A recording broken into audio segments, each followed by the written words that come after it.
ஓம் ஸ்ரீ மகா பெரியவா திருவடிகள் சரணம். வீட்டில் பண கஷ்டம் நீங்கி பணவரவு அதிகரிக்கணும்னா நிலைவாசல்ல இந்த ஒரு பொருள் மட்டும் இருந்தால் போதுங்க. நாம் நன்றாக வளர்ந்து வருகிறோம். நமது வீட்டில் சில நாட்களாக பல விஷயங்கள் நல்லதாக நடந்து வருகிறது. சமுதாயத்தில் சற்று உயர்ந்த இடத்திற்கு வருகிறோம் என்ற நேரத்தில் திடீரென நம் வீட்டில் பல பிரச்சனைகள் வர தொடங்கும். திடீர் வறுமையை சந்திக்கலாம். திடீரென்று பணம் சம்பந்தமான பிரச்சனைகள் வரலாம். இதற்கெல்லாம் காரணம் கந்திஷ்டியாக தாங்க இருக்கும். நீங்கள் உங்கள் வாழ்க்கையில் சிறிது உயரும்போது கூட உங்களுடன் இருப்பவர்களால், அப்படி இல்லையா உங்களோட எதிரிகள் உங்களோட வளர்ச்சியை கண்டு பொறாமைப்படும் போது, அல்லது அவர்களின் எதிர்மறையான எண்ணங்கள் உங்களின் மீதும் உங்கள் வீட்டின் மீதும் எதிர்மறை ஆற்றலாக சூழ்ந்து கொள்ளுங்க. இப்படி நம் வாழ்க்கையில் நம்மை கண்டு பொறாமையுடன் பார்ப்பவர்களை, கந்திஷ்டியை நம்மளை ஒரு பாடாய் படுத்தி எடுத்து விடுங்க.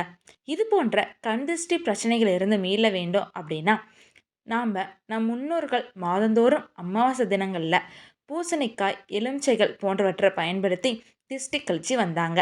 இப்படி இது போன்ற கந்திஷ்டியை கழிக்க முடியாதவர்கள், நேரம் இல்லாதவர்கள் என்ன செய்ய வேண்டும் என்பதை பற்றி தாங்க இந்த வீடியோ பதிவில் நம்ம பார்க்க போகிறோம்.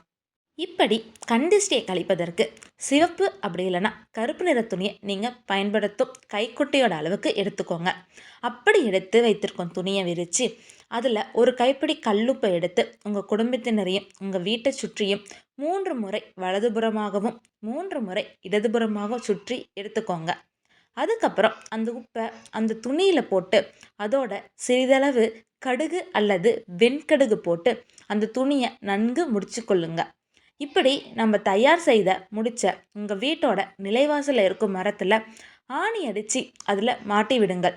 மாதம் ஒரு முறை இப்படி பழைய முடிச்சை எடுத்து விட்டு புதிய முடிச்சை போட்டுக்கோங்க.